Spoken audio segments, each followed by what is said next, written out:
All right, hello again. Tonight we will be talking about sort of chapter 7, talking about health issues and how it relates to our mental health.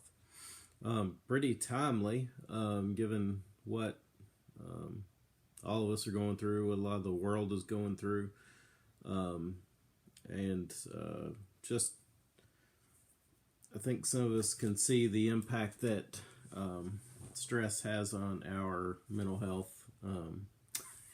Stop that. Yeah, this was probably a bad idea. I left the door open, so this little guy just decided to make himself at home. So we're going to be talking about physical health and the relationship with our mental health. Throughout the semester, as we go through each chapter, I've talked about how when we're diagnosing mental illness, it's important to separate the symptom, or to separate mental illnesses from things that are caused by physical health issues. For example, if we have psychosis that's due to dementia, we would treat that differently than psychosis that comes from something like schizophrenia, something due to a medical condition versus something due to a psychiatric condition. One of the one of the key things here is that we have to remember that there is an interplay. Even if we don't want disorders, we don't want to diagnose disorders that are caused by strictly medical functions, doesn't mean there isn't an implication in our mental health for medical problems. And I'll tell you a few ways that's very easy to see. Think of anxiety. We talked about this a couple weeks ago. We have anxiety, and it creates all sorts of physical symptoms. It causes this, you think simply of a panic attack, it creates this feeling of sweating, pulse, your pulse increases, rapid heart rate, flushing, feeling anxious.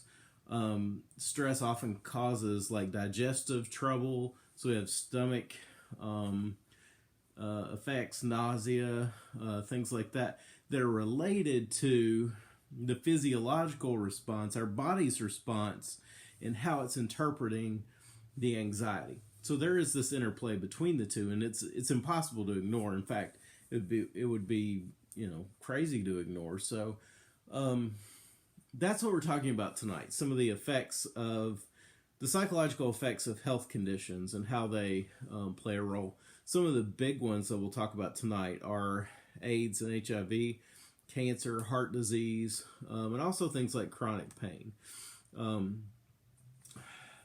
We'll talk a little bit about some of the treatments for some of those, but I'll tell you just right offhand, some of the treatments for those are the same tips that we had for reducing anxiety and dealing with depression. The same types of things are going to be useful here when we're talking about dealing with the psychological effects of physical health conditions.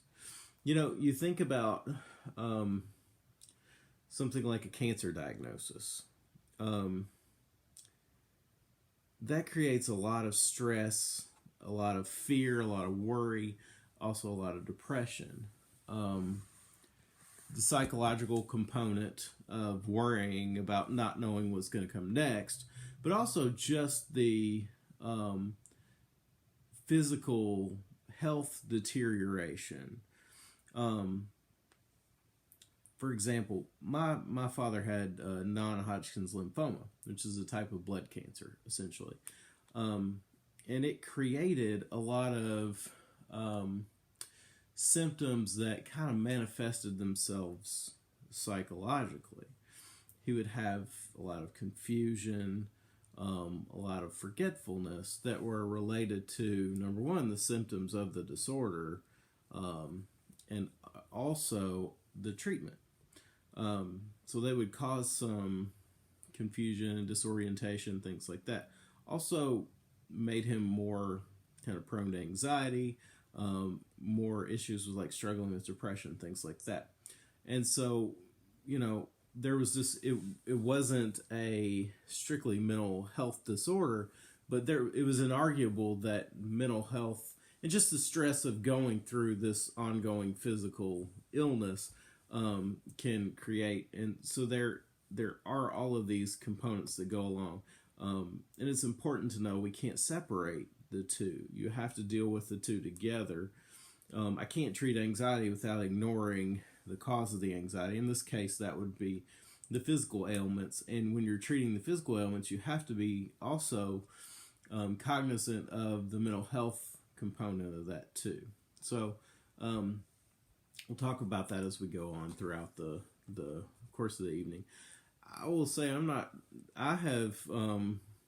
this is one of the sections of your textbook that I have routinely skipped over for the sake of time in other classes, and being as though there's pretty much zero chance of the class being canceled from home, that isn't really a factor, so we don't have weather and all that kind of stuff to deal with, so I thought it was safe to include in particularly because it's kind of timely. So one of the first things we'll talk about is just sort of the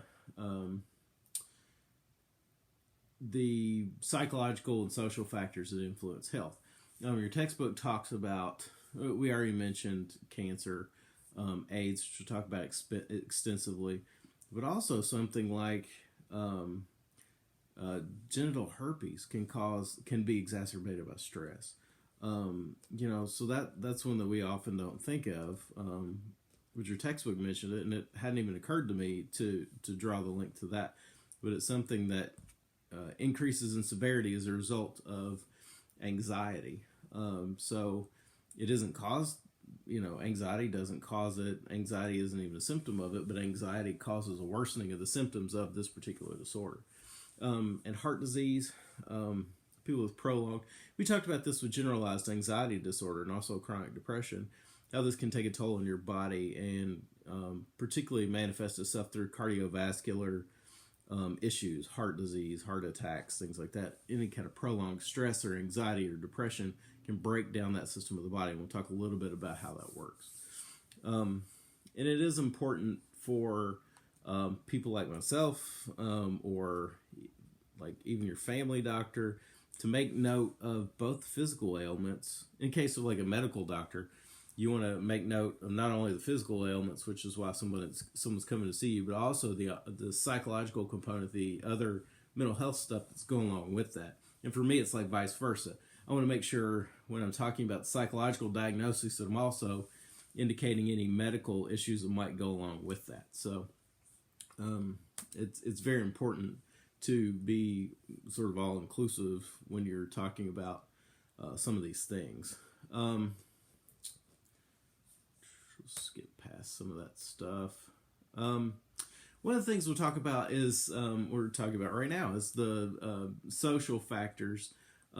You can have these psychosocial factors like negative emotions and stress that disrupt your basic biological processes, which then lead to physical disorders. So you have this stress, you feel this lack of control, and it causes sort of this breakdown of the natural body, the way your body's functioning. An easy example there is that if you're extremely stressed out and worried, and you may have this breakdown in your sleep cycle. You have trouble sleeping, and so it causes the body to sort of break its normal flow, the standard routine procedure that we go by unless something interrupts us, and can make us more predisposed to physical disease or illness. Also, our social behavior, our environment can lead us to do risky things that put us in danger. Smoking, drinking, poor eating habits.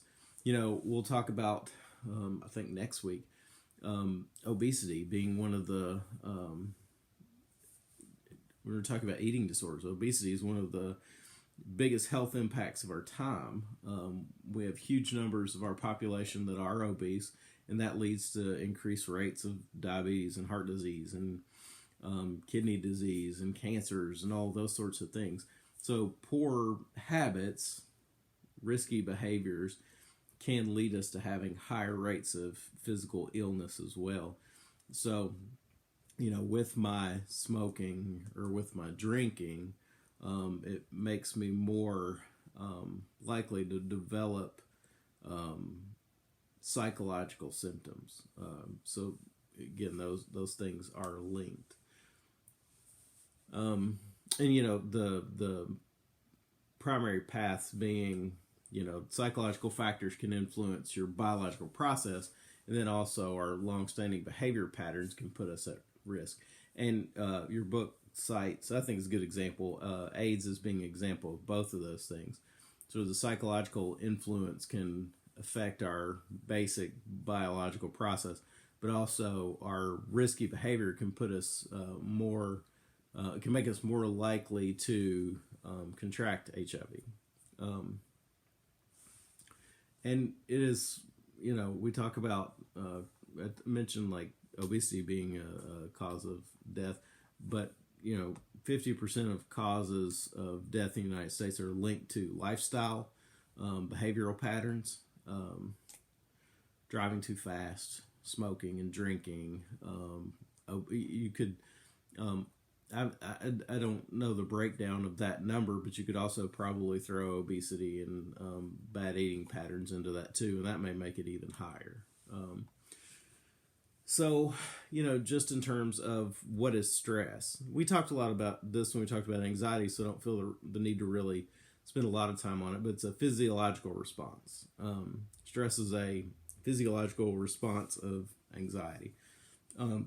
So I have stress related to taking a test. I have stress related to a first date. I have stress related to paying bills on time, or trying to figure out this camera angle, which doesn't, a stressor. So stress is a physiological response, and a stressor is the event that evokes that physiological response. So, and stress responses vary from person to person. Not all people are stressed out by the same things, and not all people are stressed out the same amount by the same things every single time. I mentioned, something simple like bill paying, having enough money to pay your bills. So some months that might stress you out more than others. You're probably always worried about it, but some months you're really concerned about it. You always have the same amount of money, or often you have the same amount of money, but yet sometimes you're more worried about it than others. It can be a factor of just what else is going on in your world. Think about concerns over the coronavirus. My concern about that ebbs and flows. Probably yours does too. Sometimes I'm very concerned about it. I'm very on top of it. I'm, following up with the news. And then other times I'm distracted. I'm busy. I'm not spending a lot of time thinking about it. So stressors and stress can vary from time to time, person to person, situation to situation, second to second. So, one of the things to keep in mind. We'll talk about the stress response. And, basically what you get is, go ahead and jump into this. Stress activates the sympathetic nervous system. So your fight or flight. It activates that system, a stressor does, and creates this neurochemical system in your body. It activates all of these neurochemical systems in your body.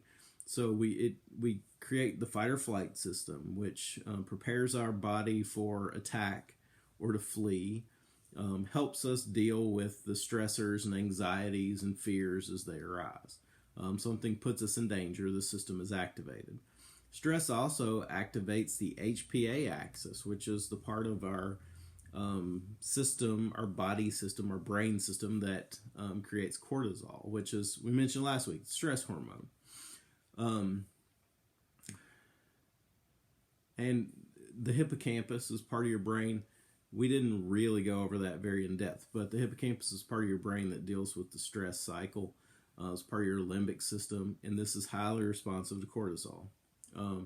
Cortisol is very important when you're dealing with stress and coping with stress, because elevated cortisol levels for a long period of time are not good. we look to avoid those. So doing things like calming your anxiety, reducing your anxiety, reduces the amount of cortisol in your body, which is a good thing. Chronic stress can cause brain damage. It can cause damage to the cells in the hippocampus, which is not a good thing. Remember, most of our brain doesn't regenerate. We cause damage to most of the cells in our brains. They don't grow back. We don't want to have this prolonged stress throughout our life that causes damage to parts of our brain that we can't get back. In the same way that we don't want to use enough drugs or alcohol that we're killing enough brain cells that we can't function. And damage to those hippocampal cells interferes with that HPA loop, the stress response. And so our brain becomes less adept at shutting off our stress response, so we become more aroused all the time. So normally what happens, I have this stressor, this system is activated, and it helps calm me down. It helps reduce that anxiety. It gets my body back to, it activates the parasympathetic nervous system. It turns off that fight or flight when it's no longer needed. But as your body starts to, as the cells in the limbic system start to break down, our brain becomes less able to turn that off and reactivate the reverse process, which gets us back to being calm, sort of this normal level of functioning. So you can go on in this constant state or chronic state of anxiety, fatigue, fear, that sort of thing. Definitely not something we want to have happen on a regular basis. And there's some social influences. Your book talks about the primate research on high and low social status, with the notion that people of low socioeconomic status, in this case monkeys of low socioeconomic status or low social status, are more likely